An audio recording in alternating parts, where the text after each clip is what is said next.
Hello दोस्तों, तो आज हम साइंस का ऐसे क्वेश्चन लेकर के आ चुके हैं जो आपको 18 फरवरी के दिन दोस्तों आपके एग्जाम में यहाँ से डायरेक्ट क्वेश्चन आने वाले हैं। सेम टू सेम आपको 18 फरवरी का आने वाले हैं। ये वायरल क्वेश्चन है दोस्तों, कंफर्म हो जाइए। तो चलिए आज की वीडियो को हम फटाफट से शुरुआत करते हैं कि आपको कौन कौन से क्वेश्चन आएगा एग्जाम में। पहला क्वेश्चन देखिए, बहुत ही ईजी क्वेश्चन है कि प्रकाश के परावर्तन के कितने नियम होते हैं। आप सबको पता है कि प्रकाश के परावर्तन के 2 नियम होते हैं। ऑप्शन बी इसका राइट आंसर हो जाएगा। देखिए, आप चाहे इंग्लिश मीडियम में भी है तो यहाँ पे इंग्लिश मीडियम में भी दिया गया है कि how many laws of reflection of light are there, यानी रिफ्लेक्शन ऑफ लाइट के कितने नियम होते हैं। 2 नियम होता है। Option B. यहाँ पे देखिए, आप इंग्लिश में भी देखते जाइए यदि आप इंग्लिश मीडियम में है। चलिए हम हिंदी मीडियम का बात करें। यहाँ पे देख सकते हैं कि वायु में गमन करती प्रकाश की किरण जल में तिरछी प्रवेश करती है, यह किरण होगी। यानी वायु से किरण जल में जा रही है। जब वायु से किरण जल में जा रही है तो क्या होगी, अभिलंब की ओर झुकेगी। ऑप्शन ए इसका राइट आंसर हो जाएगा।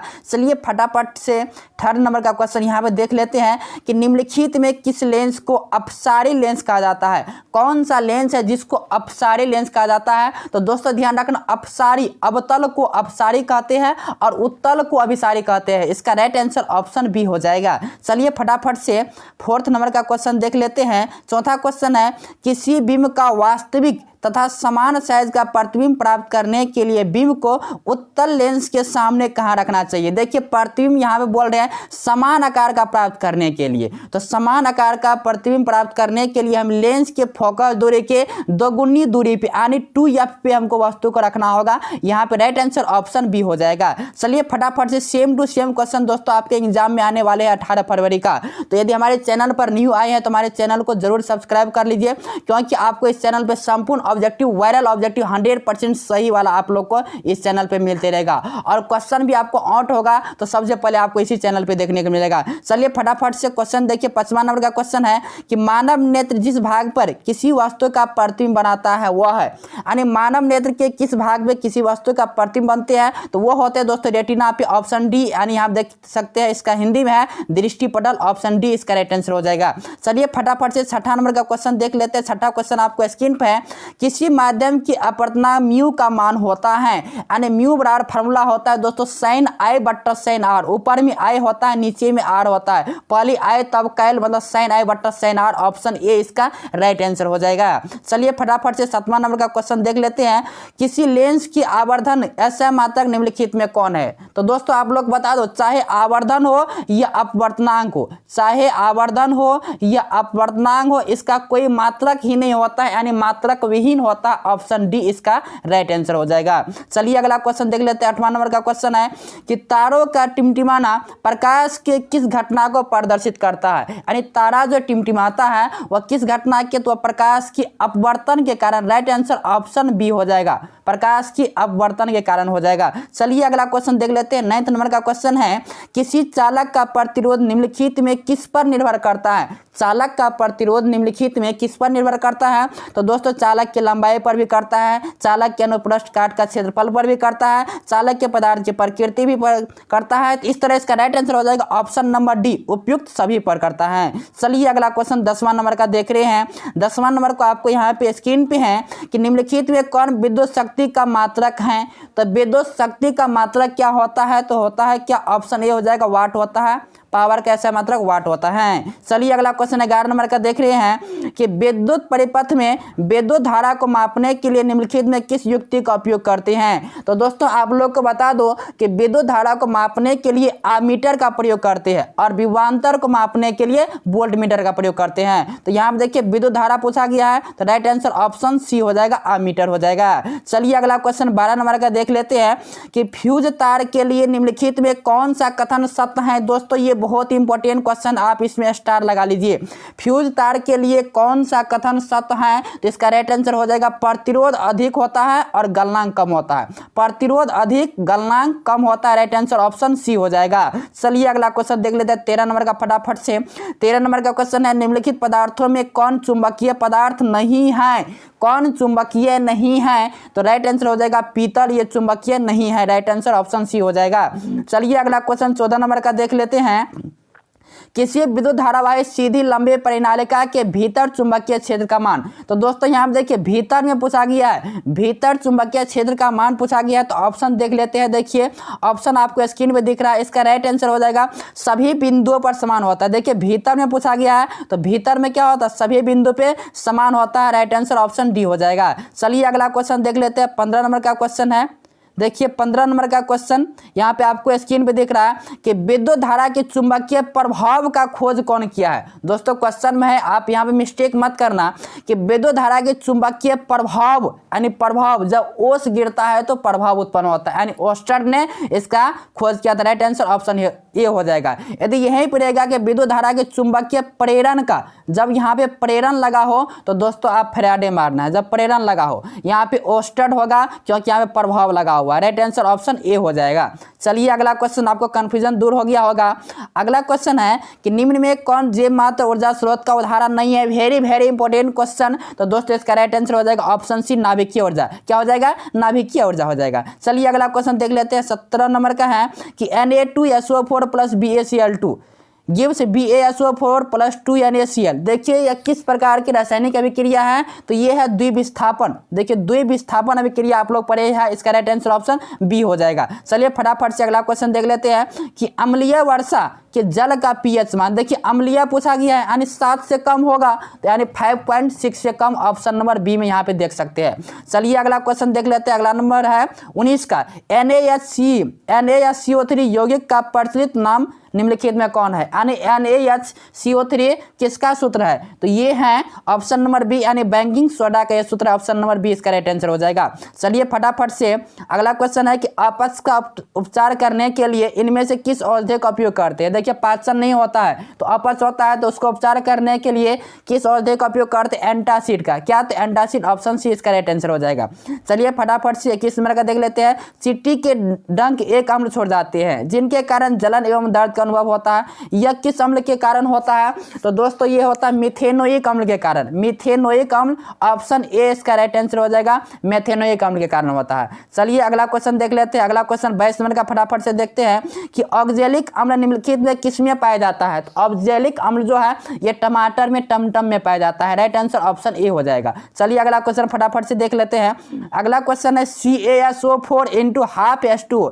जब भी हाफ लगा हुआ हो, आधा जल लगा हुआ है, तो आप समझ लेना ये प्लास्टर ऑफ पेरिस का सूत्र है। राइट आंसर ऑप्शन सी हो जाएगा, प्लास्टर ऑफ पेरिस हो जाएगा। अगला क्वेश्चन देखिए, अगला है निम्नलिखित में कौन सी धातु कमरे के तापमान पर तरल अवस्था में पाया जाता है। देखिए धातु यहाँ पे पूछा गया है, तो क्या हो जाएगा दोस्तों, ये पारा हो जाएगा। जब अधातु यहाँ पे पूछा जाएगा, जब अधातु पूछा जाएगा तो आपको हो जाएगा ब्रोमीन हो जाएगा। ये भी क्वेश्चन बहुत बार पूछा जा चुका है। चलिए अगला क्वेश्चन देख लेते हैं।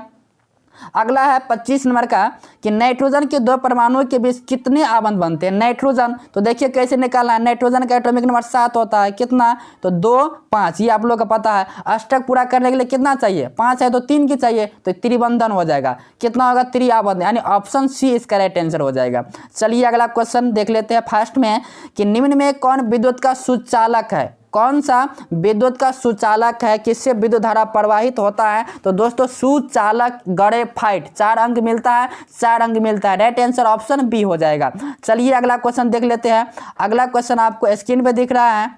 देखिए यहाँ पे क्वेश्चन आपको स्क्रीन पे हम दिखा रहे हैं कि निम्नलिखित में, देखिए 27 नंबर का क्वेश्चन आपको थोड़ा जूम कर देते हैं। देखिए कि कार्बन के सबसे बाहरी कोश में इलेक्ट्रॉन की कुल संख्या निम्नलिखित में क्या होती है। कार्बन के सबसे बाहरी कोश में इलेक्ट्रॉन की संख्या क्या होगा, तो C6 होता है। कितना, 2 4 होगा। सबसे बाहर में कितना है, 4 है। राइट आंसर क्या हो जाएगा, ऑप्शन नंबर बी हो जाएगा। चलिए फटाफट से अगला क्वेश्चन देख लेते हैं कि एल्कीन का समान सूत्र निम्नलिखित में कौन है। बहुत बार क्वेश्चन आ चुका है। एल्कीन का समान सूत्र, एल्कीन का हो जाएगा CnH2n हो जाएगा, और एल्काइन का हो जाएगा क्या, एल्काइन CnH2n-2, और यदि एल्केन रहे तो आपको प्लस कर देना है। चलिए अगला क्वेश्चन देख लेते हैं फटाफट से। अगला क्वेश्चन है समान आणविक सूत्र लेकिन विभिन्न संरचना वाले यौगिक निम्नलिखित में कहलाते हैं। क्या कहलाते हैं, तो ये तो आइसोमर का परिभाषा है, आइसोमेरिज यानी समावयव। ऑप्शन ए इसका राइट आंसर हो जाएगा। चलिए फटाफट से आप लोग को यहाँ पे 18 फरवरी में डायरेक्ट क्वेश्चन टपकने वाला है।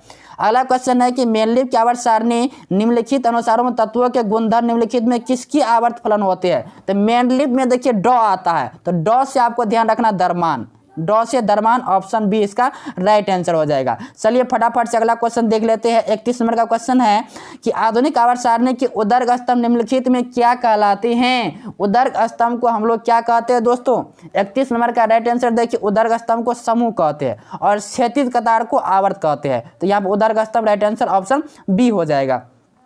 चलिए अगला क्वेश्चन है कि अम्लराज में HCl और HNO3 का निम्नलिखित में अनुपात क्या होगा। देखिए HCl और HNO3 का अनुपात पूछा गया है, तो 3:1 होता है। आप ध्यान रखना, बहुत बार ये क्वेश्चन आ चुका है। चलिए अगला क्वेश्चन आपको सीधे लेके चलते हैं। 33 नंबर पे हरे पौधे कहलाते हैं। हरे पौधे क्या कहलाते हैं? तो दोस्तों इसका राइट आंसर हो जाएगा 33 का ऑप्शन नंबर ए, ये स्वपोषी होता है, अपना भोजन स्वयं बनाते हैं। चलिए अगला क्वेश्चन फटाफट से 34 नंबर का देख लेते हैं कि छोटी आंत में पाए जाने वाले रंसाकूड़ का क्या कार्य है। तो छोटी आंत में जो पाए जाते हैं रंसाकूड़, इसका कार्य होता है पाचन कार्य, ऑप्शन नंबर बी हो जाएगा। चलिए अगला क्वेश्चन देख लेते हैं 35 नंबर का कि क्रेब्स चक्र की क्रिया कहाँ होती है। क्रेब्स चक्र की क्रिया कहाँ होती है? तो माइटोकॉन्ड्रिया में, ऑप्शन नंबर बी हो जाएगा। चलिए अगला क्वेश्चन 36 नंबर का लेके चलते हैं। क्वेश्चन है पादप में अनोक्सी शोषण अंतिम उत्पाद है। पादप में अनोक्सी शोषण का अंतिम उत्पाद क्या है? तो यह है तो ethyl alcohol, ethyl alcohol, option number C हो जाएगा राइट आंसर। चलिए अगला क्वेश्चन देख लेते हैं। अगला क्वेश्चन आपको 37 नंबर का है, पौधों में जल का परिवहन किसके द्वारा होता है? जल जौ से जैलम, ऑप्शन नंबर ए हो जाएगा। चलिए फटाफट से 38 नंबर का खुला परिवहन तंत्र किसमें पाया जाता है। देखिए खुला परिवहन तंत्र किसमें पाया जाता है? यहाँ पे तितली हो जाएगा, ऑप्शन नंबर डी हो जाएगा। खुला परिसंचरण तंत्र रहेगा तब होगा कॉकरोच, लेकिन कॉकरोच ऑप्शन में नहीं है, तो राइट आंसर ऑप्शन डी हो जाएगा, तितली में हो जाएगा। चलिए अगला क्वेश्चन देख लेते हैं। अगला क्वेश्चन है कि इनमें कौन पादप उत्सर्जी पदार्थ नहीं है? कौन सा नहीं है पूछा गया है, तो स्टार्च नहीं है। टेनिन, रेजिन, गोंद ये सब तो है, तो स्टार्च इसका नहीं है, ऑप्शन नंबर डी हो जाएगा, क्योंकि नहीं है पूछा गया है। चलिए अगला क्वेश्चन 40 नंबर का देखते हैं। इनमें कौन एमिनो अम्ल के विखंडन से बनता है? एमिनो अम्ल के टूटने से कौन बनता है? NH3 अमोनिया बनता है, राइट आंसर ऑप्शन सी हो जाएगा। चलिए अगला क्वेश्चन देखते हैं 41 नंबर का, इनमें कौन अंतःस्रावी ग्रंथि है? अंतःस्रावी ग्रंथि कौन है? तो ये है थायराइड ग्रंथि, ऑप्शन नंबर डी हो जाएगा। चलिए फटाफट से 42 नंबर का देखते हैं। क्वेश्चन है इनमें कौन फल पकाने में प्रयुक्त होता है? देखिए फल पकाने के लिए किस गैस का प्रयोग करते हैं? तो दोस्तों इसका राइट आंसर हो जाएगा ऑप्शन नंबर सी, एथिलीन का प्रयोग करते हैं। चलिए अगला क्वेश्चन फटाफट से देखिए 43 नंबर का, इंसुलिन की कमी से कौन सा रोग होता है? इंसुलिन की कमी से, बचपन वाले क्वेश्चन है, क्या होगा? मधुमेह, ऑप्शन नंबर बी हो जाएगा। चलिए अगला क्वेश्चन 44 नंबर का, ईस्ट में अलैंगिक जनन क्या होती है? मुकुलन के द्वारा, बहुत बार आप लोग पढ़ चुके, right answer option number A हो जाएगा। चलिए फटाफट से देखते जाइए कि मानव में निषेचन की क्रिया कहाँ होती है? मानव में निषेचन की क्रिया फेलोपियन नलिका में होती है, ऑप्शन नंबर डी हो जाएगा। चलिए फटाफट से आपको सेम क्वेश्चन है एग्जाम में कि आनुवंशिकता के पिता कौन है? आनुवंशिकता के पिता कौन है? तो दोस्तों राइट आंसर हो जाएगा option number A, Gregor John Mendel, option number A हो जाएगा। चलिए 47 नंबर का देखते हैं कि जीव मंडल में ऊर्जा का मुख्य स्रोत क्या है? जीव मंडल में ऊर्जा का मुख्य स्रोत सूर्य है, सूर्य से ही तो सबसे पहले ऊर्जा मिलता है ना। चलिए अगला क्वेश्चन देख लेते हैं 48 नंबर का क्वेश्चन कि जातियों की उत्पत्ति नामक पुस्तक किसने लिखी है? तो जातियों की उत्पत्ति अंग्रेजी में कहते हैं द ओरिजिन ऑफ स्पीशीज, अंग्रेजी में देख लेना, कभी कभी ऐसे देते हैं, तो इसका राइट आंसर हो जाएगा ऑप्शन नंबर बी, डार्विन ने लिखा है। तो दोस्तों कुल मिलाकर के इस वीडियो में हम 48 क्वेश्चन डिस्कस किए हैं। ये आपको 18 फरवरी के एग्जाम में यहाँ से क्वेश्चन आपको देखने के लिए मिलेगा।